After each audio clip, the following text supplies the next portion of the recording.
is one of the best comparisons I can make. Yeah, and it's very powerful overall. You really got to commend the champion and the players who can play him. But Team Coast's last ban was actually Lulu, which leaves Kassadin open, and that is locked in right away here for Curse Academy. So Kassadin comes in, the Evelyn was left through, and Santorin already hovers the champion. Yeah, I wouldn't be surprised if he picks that one up, because St. Vicious had really good pressure with it, and St. Vicious isn't the most mechanically sound jungler out there, so Evelyn is right in his wheelhouse. It's not very demanding in that regard. So it's a really good pickup here for Team Coast, and they also get that Schrodinger pressure of Evelyn could be anywhere, and you start taxing them, which means maybe more wards. More wards this game to battle the Evelyn, pink wards mostly. We are going to see Sheep get threshed this time, so going to see that change hands here, and Sheep land even better hooks than Bunny Fufu did. But this leaves Tristana now open. Curse Academy can honestly get a lot of very important champions in their first 2 rounds. I'm really excited because we saw Bunny Fufu's Thresh. Now we're going to see Sheep's Thresh. These guys are Thresh legends back when they were in the LCS. No team would let them have it, and now we're going to get basically a big treat seeing both back to back. That'll be fun. How well can you dodge hooks then, Bunny Fufu, and what will your counter pick in lane B?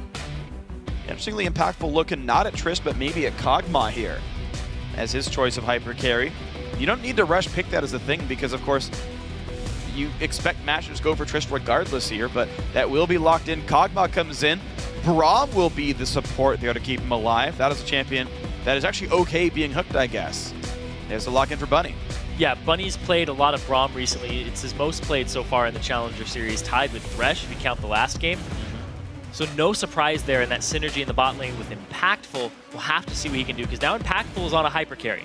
We talked about it on the analyst desk, talked about it here. The fact that he picked Corki last time, went for the lane bully, but still didn't crush the Tristana in the mid game, because Tristana has a good early game. Her mid game is the problem, and you need to kind of crush her there. Didn't go for it. Now he's just going to say, I'm going to scale up with you, and we'll have another 48-minute game, but this time it might be different. Well, we're going to see what it is this time around then. These guys are going to do battle in the bot lane, and it's going to be all about who can pressure out whom. Curse Academy look for their top lane and their jungle here. They're going to have to blind pick the top lane. Sheep is not going to pick that for Rux just yet until they've already locked something in. Chris might just double up his Rise game there. And St. Vicious is going to switch over to Nocturne in this game. A lot of all around the map pressure then. Wow, so both of these junglers have ganks that come from pretty much nowhere. And if you look at Curse Academy's composition, this is scaling across the board. They have Rise, they have Kassadin, they have Kog'Maw. They're looking for those late game fights, and there isn't a lot of early game setup either here. No, that's the problem, I guess, for Curse Academy a little bit is that Nocturne is a get to level 6, then do things jungler. So Curse Academy, we've seen teams lane swap to safeguard the slow early game of farm junglers to keep them from having to gank anything anyway. Maybe that's the play here for Curse Academy, but they are going to be waiting for a while. Team Coast, they lock in Rux Aurelia here to battle against the Rise, saying, you know, this will work better than Italy. Go for this matchup instead. Maybe you can fix that one up. So ManCloud, he's actually gotten his hands on Kassadin before. He went 12, 0, and 12 back in the round of 8. So it fell into his hands this time, maybe off the back of that loss of a ban. That's true. Well, I mean, they didn't have to ban it, though, of course, right? So doing just fine. Honestly, it was Team Coast that really wanted to prevent the Yasuo. They cared more about ManCloud's Yasuo than they did about his Kassadin. This is 4.12 Kassadin, so the nerfs to the cooldown on his W are in. So I think that's actually live Kassadin. 413 didn't That's live Kassadin. 412. And 413 are the same Kassadin. Yeah, it's the same one. Yeah, so basically live Kassadin here. They say, you know what, that's just fine. The Yasuo is something we care more about here. So Coast, still going to be able to rely on Mash's Tristana. But you saw how slow that game ended up being. And Curse Academy say, all right, give us another 45-minute game. Rise, Trist, Kassadin, or sorry, Rise, Cog, Kassadin, bring it. Yeah, and Coast aren't really contending that either, because they say we're going to go lock ourselves into Tristana, we're going to have Aurelia in the top lane, item dependent, and then we're going to have Orianna in the mid lane. Yeah. Set up some nice flanks with Evelyn later on. See if Santorin can set up his team for success. We're going to see, and how much damage can Bunny Fufu block himself as well. One of the hardships for an AD carry is trying to break down a Braum with Unbreakable on, and it takes some time, trust me on this one. But let's see how these lanes end up shaping up. Coast 1-0 in the series, looking to replicate LMQ's success of basically winning every single Challenger tournament of the split, and then making it into LCS, being the #1 team there.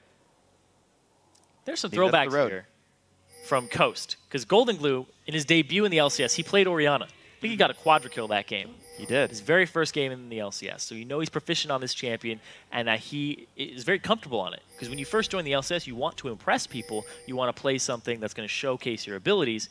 It's right in his wheelhouse. And now he's going to be able to play this in the Challenger Finals. And then we have Sheep on his best champion, Thresh. It's going to be a fun one, guys. Curse Academy, they put the wards down to watch where Santorin starts. There's trinket wards all over the Coast Red buff. Already it's started. The ward fields. Oh. 7 wards down so far. None will get killed. They will all die in their sleep peacefully. Then buy a sweeper. What do you want me to say? When you guys play League of Legends yourselves, do you cheer when you kill a ward? At your own computer? I really hope you do, by the way. Next time I stream, I'm going to do that. Really? I'm only get like 2. I don't buy sweepers or pink wards. Wow. All right, so the deep ward here into Coast's red side. They're going to see Santorin start here because it'll still be alive for a couple seconds. And they're going to see it. They're going to see it. They see Rux's top lane. They see Santorin is there as well. We're going to have default matchups there. St. Vich is going to grab his blue buff. Smites it early, knows there's no pressure for him. It's going to get his cooldown back up for the next buff if he wants it. Slowly but surely that buff does go down. Level 2 for Saint. Both these teams very confident in their ability to 2-on-2 the bottom lane, despite the fact that Coast is extremely confident in their bot lane. But Curse Academy said that they think they're on par as well. Well, you saw Curse Academy actually win the bot lane themselves early on. Some of that could be Thresh, some could be Corki, but it still worked the same way.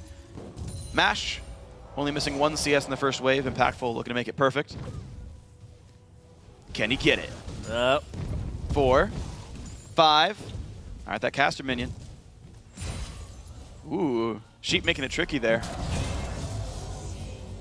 Yeah, they got it in the level 2s. Alrighty. Nope.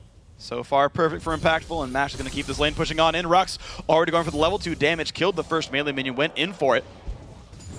So a big thing between Ryze and Aurelia, since Aurelia has that tenacity, it's really hard to gank her because a lot of Ryzes won't put points into their rune prison very early on. Yeah, it's only a 0.75 second snare. So she's immediately out of it, constantly doing damage to you. And heck, even St. Vicious has only got a 1 second fear on his E, and that one doesn't get maxed for a while either. So a total of 1.75 before the tenacity. Yeah, very little lockup there available. Rux could stay safe for quite a while. Ooh, missed that one. So the jungler's actually not going for early ganks at the 3-minute and 30-second mark. Instead, they're clearing more camps. They're making sure that they get to these level 6s fast. It's a scaling game.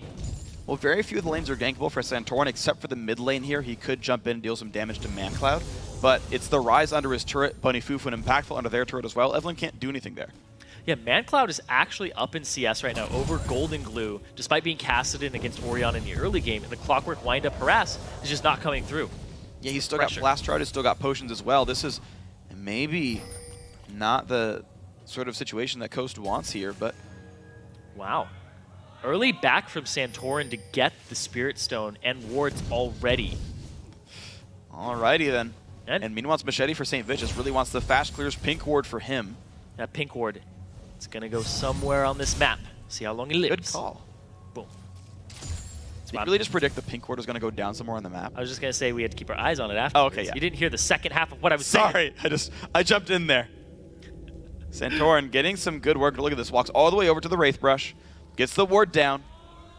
And now for 3 minutes, I'll know what's going on. Now looks for ManCloud. That wave is actually pushing towards Golden Glue, so he's going to get ganked. There's a jump on in. Decent damage. ManCloud, wow, very low. 100, 200 health. They don't chase. They get him out of there, and look at that. Good flay into Impactful. Some good damage there as well. Stun almost on a Mash, though. There is that stun going in. Impactful gets one more attack down onto Sheep, but that trade still goes in Coast's favor, and they are up 6 CS as well. Smite for Santorin. He gets that one. And Saint not going to stay for that fight, though. Santorin with that ward coming up big, and then the gank in the mid gets that early summoner spell out of ManCloud. Well, Rux battles, but he's got a giant minion wave hitting him. He's got to be careful. Realizes that Chris would win that fight, and Rux backs out. Yeah, the thing between this matchup, too, is that they both kind of scale side by side, so it's really an even trade back and forth. But then in the late game, Aurelia can put a lot of pressure on Ryze. And that's where this game is heading. Well, the problem is last time there was no pressure from Rux onto Ryze. Even though he had the early ganks and he was Nidalee and it was going to be glorious, it just fell off eventually. And Chris got to scale up. Now, Coast did still win that game, but Chris can sort of fall back to saying, well, late game it's still going to work. Santorin says, wow, that's an early defensive pink ward, but he can't clear it.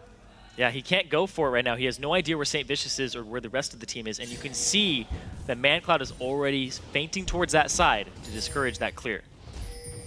Right now, these guys are going to hide away. Team Coast, their jungler was spotted on the way towards the bot lane, thanks to that defensive pink. Rux is going to be level 5 here, equal to Rise.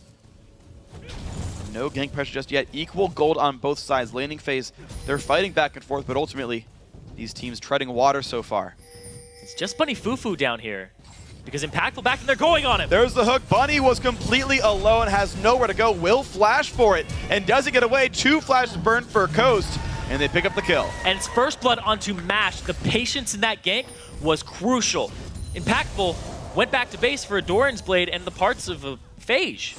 Yeah. Meanwhile, Bunny Fufu sits around in lane and gets picked off. That is unfortunate. He wanted, I think, a little bit more money to maybe afford Sightstone, but right there you saw him get punished for staying in lane 1v2. Santorin now will start the Dragon off of the dead support on Curse Academy's side, and Coast now looking very good in the start of game 2. Golden Glue hits 6, and he's able to zone out ManCloud from even checking the Dragon. And speaking of that matchup as well, Golden Glue is finally pulling a lead in the fight as well. Now, ManCloud has recalled once, whereas Golden has not, but Rux and Chris in a bit of a battle. Chris almost out of mana, but Rux the same. As matchup, just exhausting each other in their mana pools. Basically, the TPs are back, though. They're going to sit around and be like, oh, well, I can't really do anything to you. But at the same time, St. Vicious in the top lane might be able to influence this. Level 6s came out for the top laners. This might be the backs. Yeah, this is the right time to recall here for Rux. Assuming it's an item breakpoint, he's actually up in CS for how hard they've been fighting back and forth. Rux does pull a 7-minion lead, finishes Sheen, and that means he's going to have a really good time doing battle there. His burst will be so high, Chris will have to respect it. So I have a question. You went on that little point about Corki shooting himself in the foot with Trinity Force? Yeah. What about Kog'Maw? So Kog'Maw works out just because he's a little bit less crit line. Like, he has more, like, in-kit DPS. And, like, it's still not quite Phantom Dancer status, to be fair. But there's 2 little soft synergies. One is the AP ratio on W. And 2 is the extra, the attack speed difference is not quite as high. Phantom Dancer is 55% to Trinity Force 30. So it's less harsh. Oh, Chris hasn't backed yet, and Rux is going to check this. That's going to make Chris lose even more time, and Rux can basically set up a freeze and make another one of his minion lanes or waves die that Chris can't gain XP for. That's pretty big considering it's that one-on-one in the top lane. They're even in CS now, and he has the Sheen. He was having mana problems. He's not going to have the same types anymore. And it begins. First ward kill of the game. Actually, that I've seen, because I think there was one down in the Wraith Brush that died a while ago. First pink ward. First pink ward that we have seen die this game. That's true. Actually, I lied. There was one off to the right of this mid lane. Aiden, could you First pink ward death that we've seen. Okay. Oh. Great. Get enough qualifications, anything can be true. Yep.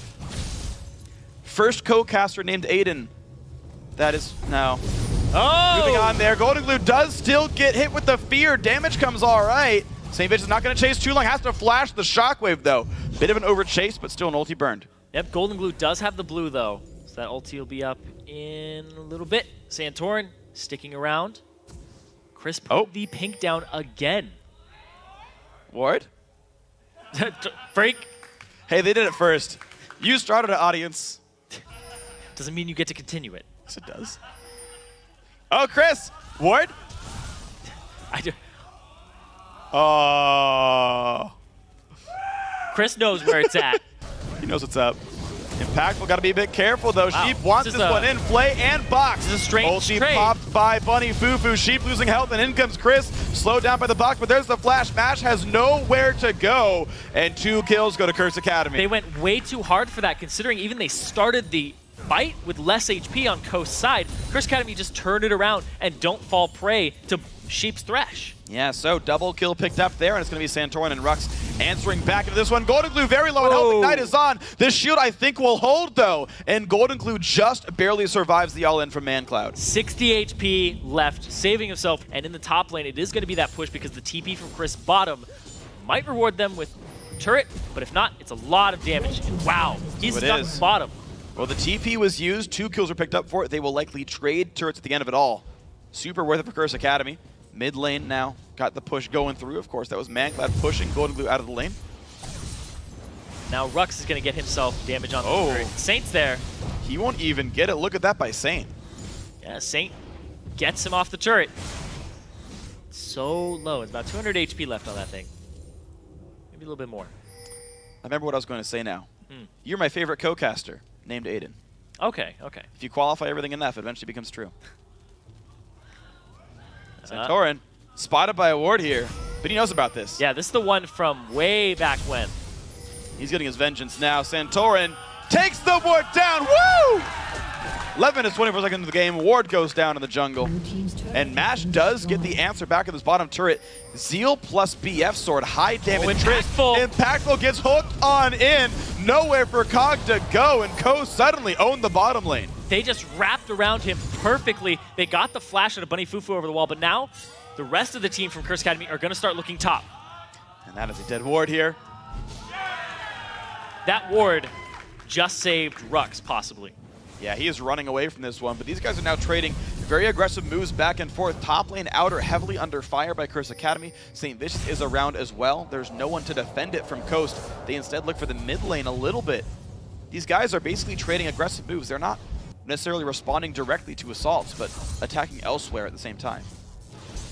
Right now, it's pretty much neck and neck again. Same turrets, same kills. The Dragons are going to be the fights where everybody's going to try to show up and flex their muscles. But big thing is watch back timers and buying and power spikes before people get to Dragon. If you have Rod of Ages completed, if you completed yourself your Infinity Edge or the Trinity Force comes in, because Kog'Maw with Trinity Force up against Tristana with a Static Shiv and Parsnite. Shiv BF holds up. It's pretty close. Shiv BF, I feel like, holds up a little bit, so Coast could be in a good spot to not really lose any pressure in any of these lanes. Rux has still looked good. Golden Glue has held up in the wave. Oh, the backs didn't come out here beforehand, and we're going to see actually cast him back, complete the Rod of Ages, and now they're going to start heading towards that dragon with these power spikes, but there's only 5 seconds on before it's up. Well, bottom lane's going to get cleared out. Pretty easy, of course, for Static Shiv Trist. Well, Rux spots a ward. Yes, he does. Huh? It dies. And at the same time, Dragon of equal value going down. Both very important objectives here for Team Coast. There you go. That buys everyone at least 2 more wards. Oh. They might even spend it on that, too, considering the trend of these past 2 games. 2,000 gold lead here for Coast. And the fact that Rux didn't have to TP into that fight. Chris walked towards mid and then made his way top because he wasn't going to get the dragon. But the ward control from Coast set them up for the dragon perfectly. Life is honestly pretty good then for Coast players here. They're up 1,700. Nice hook on a Bunny. Good damage comes through. Kassadin barely hurts right now. Only Rod of Ages done 14 minutes in. And easy wave clear, easy pushing for MASH. They are going to stay in this mid lane a little bit. Nope, a little bit gun shy. Look at all those wards that Golden Glue and Santorin have in their inventory right now. Yes, wards. Look at the wards. Look at all those wards. You know that pink wards and green wards look at each other? What? You look at the inventory. Just blew my mind. They look at each other. Or it's like one cross-eyed dude that's like Two-Face. Ooh. Don't want to know why half his face is purple. Give him some oxygen. He's looking at his nose. Oh, okay. Anyway, what sports teams wear pink and green? Then he'd just be like a sports fan. Ward?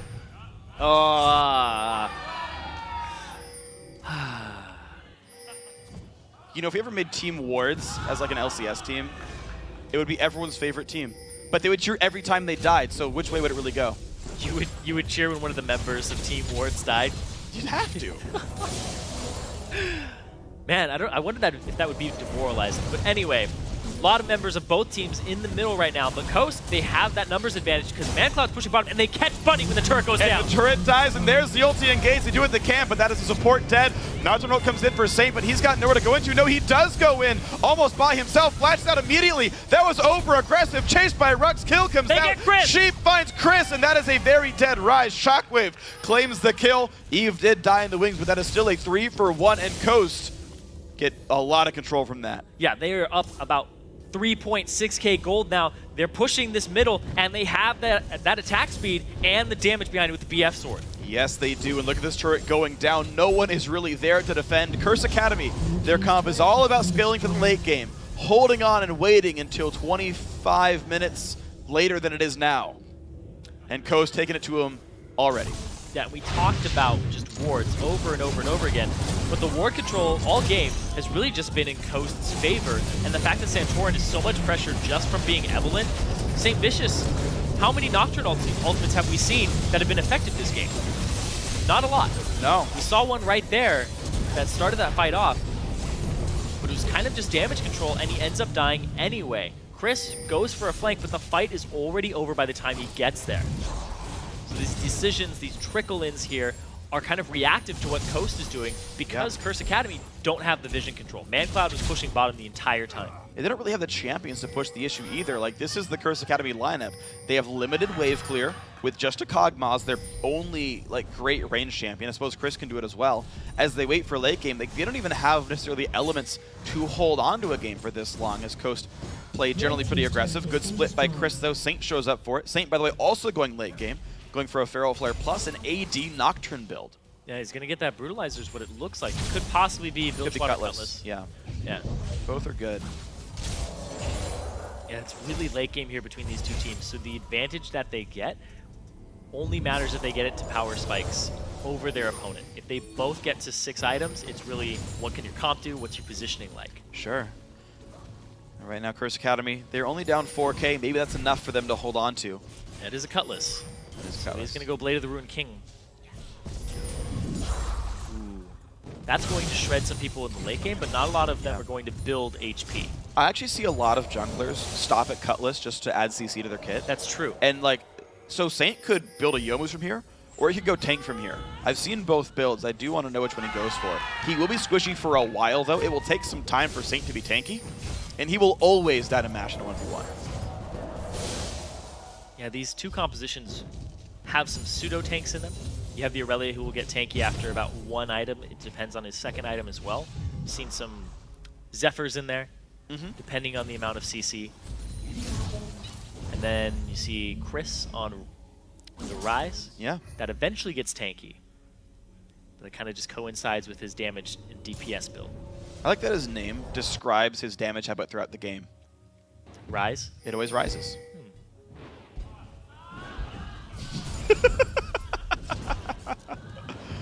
Chris tries to save his turret. It's very low, and it goes down to minions. Split push minions OP. Chris could not hold them. Gets his vengeance somewhat, but he is down 30 CS this matchup. I've seen that before. Rux winning the one-on-one. It did flip later on in Chris's favor, but right now, Rux is getting the better of that matchup. Yeah. Dash then match, dash then kill some minions. The move, back and forth. The minions. But still, the big thing here, this gold lead is only getting bigger for Coast, and Dragon is up in 20 seconds, and they've already wrestled ward control for themselves. Just like that. True. Exactly. They kill the wards off. Coast show no mercy to wards. They know. There's a lot of Sheep fans out here, man. Yeah. It's great. Love all the people that stayed. You guys are wonderful, as always. I think it's like my 4th time complimenting the crowd here. But yeah, oh yeah, it's late. That's the thing, is they're the real MVP. Yeah, man. We're 8 games into the day. You guys are still chilling for wards. You got to figure you guys were cheering for wards at the beginning of the day, too. Rux has to run away. He does stay safe. Curse Academy did not find the dive. Wow. Dragon goes down, but Curse Academy are getting damage on this tier 2 turret. ManCloud is around, but honestly, actually, not much was gained for that move. Just a flash from Rux. ManCloud goes back in. They still got the wave, and look at this. Looks like Coast going to keep going down the mid lane for this. Yeah, they're going to continue to push this off. Now, what's going to happen from those top members of Coast? They're going to continue the fight and continue to stop the backs? Do they try to stop backs? Yeah. Their red buff up, though. Santorin can claim that. Mash stole away the Wraith camp. Curse Academy, just unfortunately for them, get completely out-rotated. Have to go all the way back to their base, and they lose their jungle as a result of basically nothing.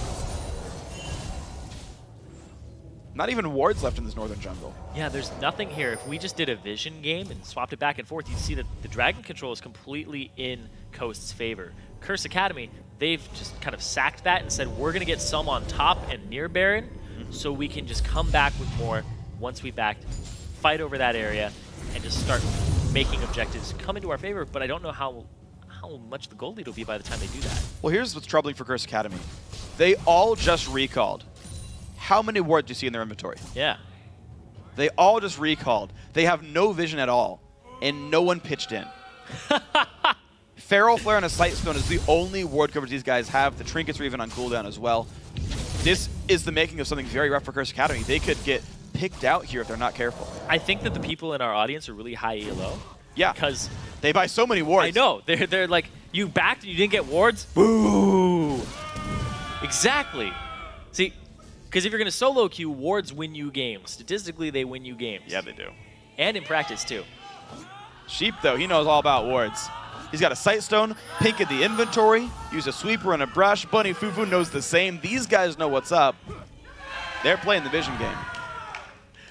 And now actually the flank coming around Sheep was looking for some ward placements around Bunny Fufu, but they are 3 men strong in the top lane. Saint has not let his presence be known yet, so he's looking for a sneaky gank, but I don't know if he can get it.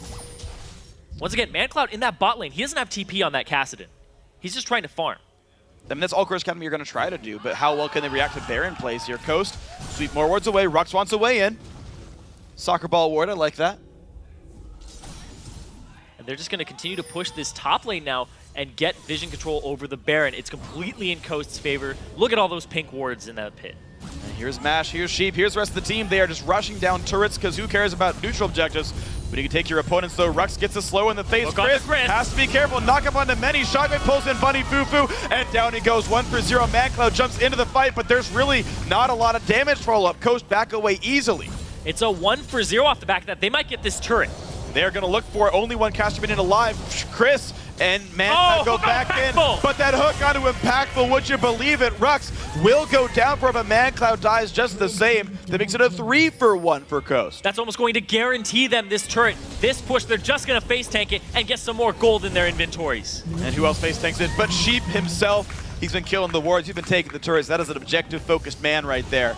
And Team Coast, even on the way out, find time to kill wards.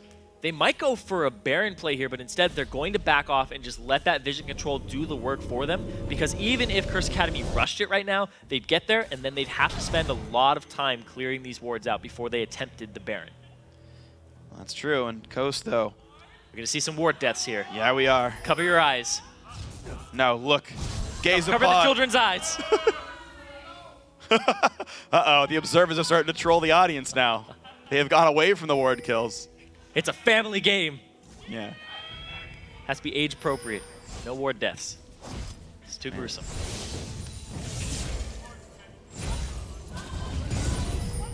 You know, I expect armor to come in for Sheep and Money Fufu soon because I feel like they'd want Warden's mail.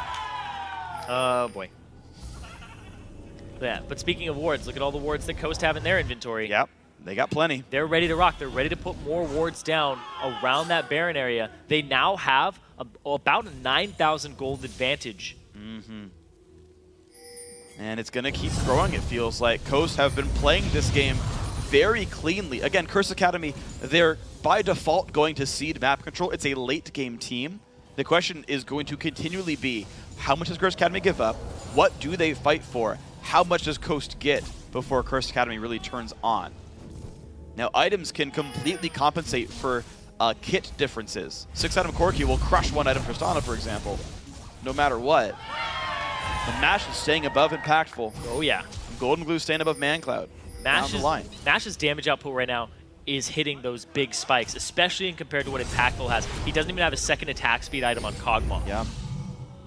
And the ManCloud's been farming off on the side, but he hasn't really been doing too much for himself because at the same time, Golden Glue is a part of these fights and he's getting kills. So he's ahead of the curve as well. 2-0-4 and a CS lead. In fact, every single lane aside from the jungle has a minion lead there. Both supports equally bloodthirsty in terms of ward kills. All right, all right. Oh, I'm going to check that. Oh, yeah. Boom. Wow. So the junglers are actually doing a lot of work here. But yeah, it's 2 ward kills for Bunny Fufu and 3 for Sheep. 3 for Sheep. St. Vicious, pink ward going down. And they get ward control back over this Baron pick. Curse Academy, they're outside their base. This is a risky position for them. Oh. They're trying to set up a trap. They've got the 2 split pushes in the bottom lane here. Base check it, but 4 Sheep's on gonna 4. Go in. Sheep not going to land the hook, but they know Curse Academy are here, and they go in for this one. Santorin, the TPs come in, Santorin goes down. 1 for 0. Rux looks for the back line, but he is losing health rapidly now as Saint dives in as well. How's the shotgun gonna go? The jungler goes down. 2 kills so far for Mash. This could be very good for Team Code. Mash keeps chasing on. He looks for Impactful. Who's gonna win the fight? It's gonna be close. Impactful wins, but goes down afterwards. Now Chris gets hooked in. He's gonna go down. Shockwave comes in. Ace for Coast. Coast just blow the game wide open with that ace. They have minion wave in the middle. They're gonna start pushing this inhibitor turret. And that is a 10,000 gold lead and maybe more. In towards the mid lane they go. Short respawn timer still. It's only 26 minutes in. Saint up in 5 seconds. ManCloud in 10. But this should be at least the inhibitor turret. Bunny Fufu can only sit and watch as his buildings go down. Actually, no. The turret stays up. Coast basically get nothing for that team fight aside from gold. They got a lot of gold though. They got a 5-man ace. And the dragon is up. They have vision control of that area. And they have some on Baron now, because while they were killing people, they actually placed some wards down themselves. Look at this. See Santorin flank, he gets caught out, TP comes in, and we see him arrive, but it's a trade of Fufu for Santorin. Impactful, he's not doing any damage here. He got stunned by Rux, and then he just sat in the back line. His effective DPS is so low during this fight, and now Mash hopping, skipping, getting these resets, and he actually stutter steps there a little too much in his attack speed. You see the kills come back through. Oh, the re-engage on Baron though. Hook on a safe vision. He's going to go down right first. Santorin takes a stun but does not care. He's got some shields on for everyone else in the team. Shockwave's going to whiff off of Impactful. Nothing gained there, but they are still chasing. Kog has nowhere to go. Santorin trying to pick up the kill. Smash gonna pick that one up. Now Bunny Fufu on the run, jumps back to Chris. Ulti comes across, but a double kill still comes out for Mash. 3 dead from Curse Academy. Oh, here's and Rux is on the chase. He can only slow someone. And he gets Rune Prison, doesn't get anything for it at all. And that is a 3-4-0 in favor of Coast. They have so many options available to them now on the map to push. And the option is Baron. They sweep any wards they see along the way, except for that one and that one. They haven't swept them yet, and they haven't seen them. It's okay, but Baron is going to die. Coast are rewarded with a Baron off of a desperation play from Curse Academy. We came back for the replay, and Curse Academy were making a very bold move for it, but it bites them. Yeah, it does. It does. Curse Academy, any fight at 50 minutes is probably just a fight that Curse Academy will win. By that point, they pretty much must have gold, but they were looking for the Baron play. St. Vicious said, you know, normally the shot caller is impactful. When we get behind, I'm the one who calls all the really weird stuff and all the crazy moves around the map. But the crazy moves around the map right now are not working for Curse Academy. They're limping into fights when they are behind. That is not something they need to do right now. So Coast are winning team fight after team fight. They're picking up turrets and now major objectives off them as well. This fight, Mash's damage output is insane right now. He actually has 100% kill participation in this game. He is going crazy. The red buff on him allows him to catch up to Impactful, and he eventually gets Bunny Fufu after some resets. Really well played here to take advantage of the fact that they had ward control. They knew that Curse Academy were in that area, and this series has really just been about vision. Vision, vision, vision. It's all these wards and all these sweepers that come out. And people limping into fights when they don't have any, and it's the rough situation now for Curse Academy, man. Now, when you play late game compositions like this, it really comes down to what did you do in terms of positioning, but what gives you the positional advantage? Warding, knowledge, having those types of edges in your advantage. And what's crazy about these teams as well is they both have basically no tanks. Yeah. So when someone gets found, he'll just die straight out, no matter which player that is. Bunny Fufu's been dropping right away. It's an early game Braum still, so there's no tank items yet. St. Vicious, no real tank items to speak of as well. You see he loses a third of his health from a single thresh hook and 2 members helping. Rux gets a shield. He will stay alive a little bit more. But Coast are snowballing a gold lead so big that Rux will be tanky, that Santorin will be tanky. Yeah, Rux is at that tanky point for himself. He's got the Banshee's Veil. He's working on the Warden's Mail to complete into the Randuin's Omen. They're going to just push down and crack the Nexus at 30 minutes. Well, there we go. Inhibitor turret number 1 goes down. The inhibitor itself also falls 30 minutes in. Coast still have 2 minutes of Baron. They look bot lane. So they crack the base, they get an inhibitor turret and an inhibitor. This is just like what happened last game. Yep. Just 15 minutes sooner. Yes. Well, they did eventually get that middle inhibitor for themselves. First inhibitor of the game went to Coast both games, and true. now their rotational play off of all this ward placement. They have 4 pink wards on the map right now, just lining. Everybody is doing their job. Everybody is contributing to this Vision game on Coast side, and it's coming up really, really big for them. And so here we go. Now you guys are getting really random. I don't even know what you're cheering for anymore. I just heard noises. It's like a barn. Got more than just sheep here in this game. Standoff right now, but push, shockwave onto 3. Chris and Impactful incredibly low, and Chris will die to Rux, and the battle has begun. St. Midges has nowhere to go. He's running backwards. That's not going to mean much. They trade back on the top laner, but it's still a 2-for-1 so far. Santorn to the front line, and Mash is going off. Flashes in, gets the kill on Bunny Fufu, and now the push comes in for inhibitor turret number 2. And they end up just rotating towards the mid right now. They want to clear this minion wave out. This could be the game-winning push right now. 25 seconds of 4 versus 2 on the map. A super minion wave is coming in. Impactful nearly hooked. New wave comes in for the bottom, but there is a lot for Cursed Academy to deal with. They're going to go ahead and go after this inhibitor and get their second inhibitor of the game. There we go. 30 seconds left of Baron.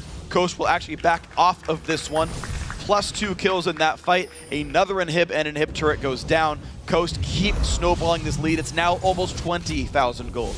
And both of these teams, taking a step back for a second, have playoff buys in the first round. Yeah. Right now, it's about showcasing yourself, flexing your muscles, making it show that you look like the most dominant team, and that is a great display of power right there. A 3-man shockwave. Rux dives, but then he takes so long to kill. The stun on Impactful, timing it perfectly when Rux's HP is lower than Impactful's. He's just in desperate danger zone. And the rest of the team takes out the front line of Cursed Academy much faster. We just showed a pip of a ward going down in that replay. Hope you realize that. I've lost all hope. I do want to point something out, though, is actually how much this gold lead has actually mattered. You talked about the stun on Impactful, buying a lot of time for Rux. Imagine if Cursed Academy had 8,000 more gold there, and Bunny Fufu had Mikhail's Crucible, was able to cleanse Impactful, let him deal damage during that fight, start crushing people back. These are the ports where a gold lead manifests when that one utility item isn't there. The Face of the Mountain shield for Bunny Fufu can't be afforded yet. He's still 1,000 gold away from that. All these things really matter. Sheep is just rolling in cash because he has a Magi's now. Well, it's so thematic to Thresh. He wants to steal their souls. That should be like a starting item for the champion. Just, well, it is kind of his passive. Right? Right? Except it gives him different stats. Still gives ability power. Yes. Which gives armor as well. Let's see, they're going after the last inhibitor. Cloud wants damage. Bunny Fufu wants damage. Now or never. There's the ulti onto about 3, and the battle has begun, but will it be enough? Golden Glue cutting in the back line. Shockwave claims the kill on St. Vicious. 2 for 0 so far. The dive on in. MadCloud gonna be Sonya's, and he turns golden, but he is not Golden Glue. That guy claims the kill there. And Rux now diving in onto the base. 2 inhibitors are dead. Super minions inside this one. 34 minutes in. This will be a 2-0 for Coast. Coast with a fantastic Vision game all series long. They end up getting that last 3-kill fight, and they're going to end the game. 8-0-12 for Golden Glue on Orianna. This is a player who came into Dignitas last split replacing Skara. And they said, by the end of the season, we can't win games with him anymore. Put Skara back in, and Golden Glue has kept improving in the Challenger Series. This Orianna game was impeccable. And you said it, 8-0-2. It doesn't get much better than that. Also, Mashme, 7-2 and 15 as AD carry. 100% kill participation in that game. As soon as they started getting kills in that bot lane around Dragon, they rotated and grouped as a team and didn't let up the pressure game. Yeah, and it's just been a great team overall, man. The new guy to the team, Santorin, I guess the newest of the members, doing very well as a shot caller. And the rest of that lineup, it's a story of sort of vindication. You heard it from St. Vicious talking about it with his team. It's a similar story on both sides. Players that were in the LCS, either benched from their starting rosters or a team that failed to requalify, coming back in and saying, no, we're going to make the push for 2015. We're going to prove to you guys that we deserve to be back here on the big stage. And a game like that from Coast sends a message. Yeah, and a really big thing here, too, is that both these teams have first-round buys. Yeah. If you are in those automatic semifinals of the playoffs, there are 4 teams there. 3 of them make the NA promotion tournament. Yeah. So there's basically a 75% chance that you make it. Exactly. We're actually guaranteed to see one of Curse Academy or Coast in the promo tournament regardless. We'll know what the full 3 teams are in a few weeks when we have the actual postseason playoffs. But yes, Coast obviously looked like the #1 team now on Challenger. Without a doubt. A 12-1 record now in the Challenger Series. A phenomenal team through and through. Of course, some great play.